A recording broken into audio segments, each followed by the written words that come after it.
Don't be fooled. The Marksman is incredibly good in last Epoch. You may have been turned off or shied away completely from this specialization for the rogue class during beta because of the many unfortunate bugs that plagued it. However, there are skills that do work properly, and guess what? They're actually insane. This is a Flurry Multishot Marksman, designed for the end game. You can of course level with those two skills, but it's recommended you use a more conventional talent setup as you likely can't sustain the mana cost of this build until higher level. This is the best all-around build Marksman has to offer at the moment. In fact, it's one of the best builds in the entire game. The gameplay involves channeling Flurry. Through both Flurry and Multishot specializations, you can gain additional procs of Multishot, leading to some of the best AoE screen clearing any class or build has to offer. That's why you're watching a boss fight, so you can be confident it's more than capable of dishing out enough single target damage as well. Your attacks can slow and knock back, furthering your DPS uptime. It can also interrupt or reposition enemies as well, and you need to be mindful of that if you're fighting a boss with mechanics like you're seeing here. In addition, this build quickly applies armor shred and physical resist shred to boost the damage the longer you're able to stay on targets like bosses. So you can see it's a solid boss killer, and this build only gets better while running the monolith echoes. First, let's take a quick look at Flurry and Multishot in terms of the specialization tree. Flurry is going to be transformed by boundless blows into a channeled skill, so we're just going to hold this ability down, and then it will have a chance to proc Multishot every 6th attack. Multishot, thanks to readied arrows, also has the ability to be shot while you're using Flurry in this case, so we're just getting a number of Multishots being cast automatically just for holding down the Flurry button. This means the foundation of the build can simply be seen just by holding down Flurry. In fact, if you use no other skills, just channeling Flurry is going to give you a barrage of arrows to melt everything on your screen. Now, you may feel somewhat vulnerable in this build due to Flurry being a channeled skill. However, the knockback and slow that you have provides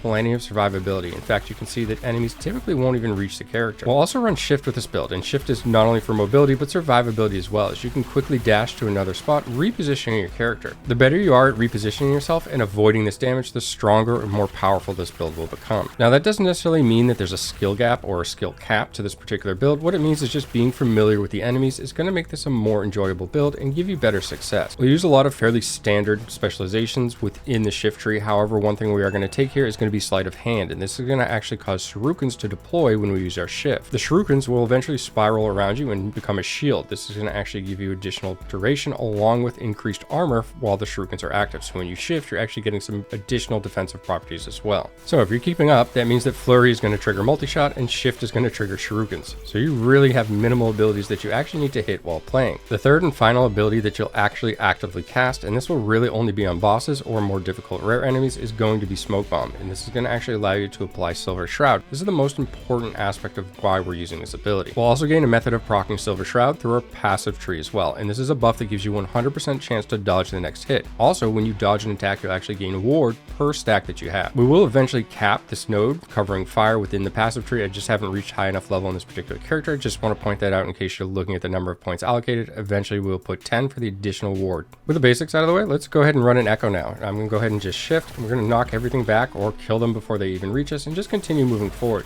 You can always change the direction in which you're channeling to knock back targets from multiple directions at once. This will dramatically increase your survivability as enemies get more health. As you can see, this build just has tremendous AoE clear and one of the best builds I've played on any class. Unfortunately, the Marksman has been largely neglected because of the bugs surrounding some of its other abilities. Coincidentally, the patch notes for 1.0 will be releasing today. I don't anticipate any nerfs to this particular build. In fact, they've tried to alter the attack speed, to my understanding previously on this, to no success. However, if you look at what this build has for a foundation, it will be incredibly difficult to make this build become unviable. This build is always going to have a large amount of attack speed. The slow, the knockback, the survivability that those provide are always going to make this a strong and somewhat successful build. I will, however, edit the pinned comment and the link within the video description if any changes are needed for this build in order to make it successful after the patch. Again, I don't anticipate that. In fact, I would say that this probably needs about a 50% attack speed reduction, at which point it would still be a strong build. Anything more than that and it may start to become less viable because of the slow boss kill speed it would have. Now let's put this build through one final test, and that's the controller test. As you can see, occasionally Flurry and then Multishot will start firing in the wrong direction. You can quickly let go of it and then just reposition that in order to turn the fire in the direction of the enemy. It's also a little bit more difficult to aim at multiple targets, as I mentioned previously in the video, that you could kind of go back and forth in directions, knocking back enemies coming from every which way. However, the build still is playable with a controller, so if you have a preference to that, by all means, you can certainly do so. I just want to make sure that you're aware it will be just slightly worse than it is with keyboard and mouse. Here again is a comparison with keyboard and mouse, just so you can compare it to that last clip that you saw, and certainly the mobility and just the control that you have with this character is a lot better. If there's enemies in multiple directions, you can aim in one one direction, quickly swap to the other, and like I said, you just have better control with the build on keyboard and mouse. Marksman or archer type builds are always popular in ARPGs, so I wanted to get this build up there. However, this character is only level 73, but I'll continue to update the gear, the idols, the blessings, all the information you need as this character continues to progress. Given the lack of build guides that are available for Marksman, just because of those bugs that were mentioned in the intro, I wanted to make sure that there was something available for everybody. So let's go ahead and talk about a few of the items that will increase the effectiveness of this build. The first item is Zithra's Conundrum. Now this is really powerful despite it removing the ability to leech health or the health regen as well. The 25% more physical damage appears to work multiplicatively and dramatically boosts your damage, more so than you could get from a physical damage increase on a rare or exalted amulet. If you happen to roll legendary potential, that'll just further the capabilities of making this a strong item. And I also want to point out the fact that Flurry actually has the ability to give you health on hit, and this does not become removed by equipping that amulet, so you still have some additional sustain from that. Drelkor's Compass is going to give you flat physical damage, really strong for amplifying the damage cost of this build. It's also got increased stun chance, which is tremendous for survivability. The reduced mana cost just furthers our sustain, and +4 arrows with Multishot will synergize incredibly well when you have idols like this that increase the damage per arrow with Multishot. Overall, all of this synergy is just amazing, and like I said, the foundation of this build would be really difficult to nerf. Other idol slots can be filled with things like this with increased stun duration and resist at the same time. You're going to be looking for resist, especially as you work your way through the monoliths to acquire blessings, and blessings that have resist on them are going to be really popular and powerful choices for your character. Insomnia is again another item with stun, and you'll see a repetitive theme here. On top of that, when you kill a stunned enemy, a different nearby enemy is stunned for 2 seconds, and this is part of the reason why enemies just never reach us, aside from bosses which are immune to the stun effect. This helmet also happens to have ward retention, works really well with the silver shroud stacks that we gain. Once we get up to 1,000 ward per proc, this will help you retain that and again increase your survivability. Arrow Guard is a level 7 item, and I would actually rate this as one of the best quivers in the entire game. The chance of receiving a glancing blow from Arrow Guard pairs really well with passive talents like Cloak of Shadows, and again, this is another talent that we'll be capping out as we have the available points. The rest of the item slots, and that's whether you use rare, exalted, or even other unique items, can be filled out with defensive type properties. Worry about your defensive properties first, and then increase your offensive capabilities. This build does so much damage already that you don't really need to add much to that. Things like the dodge rating and health seen on this chest make it more important than the physical penetration with puncture, a skill I'm not even using in this build. A belt with elemental resist and reduced cooldown speed, allowing you to shift more frequently, just increasing your mobility, is really powerful. The bonus of this one is that I have increased physical damage. The boots in this case, no way are they required. It's going to give a tremendous amount of dexterity thanks to the legendary potential I got rolled on them, but on top of that, getting some additional dodge rating. Just look defensively first. You'll be very surprised at how much damage this build can do. If you're looking for build guides, whether that be leveling guides or endgame guides, I have one for every single one of these classes or characters here, and some of them even have multiple ones, one for the leveling version, one for the endgame. As always, thanks for taking the time to watch, and have a great day.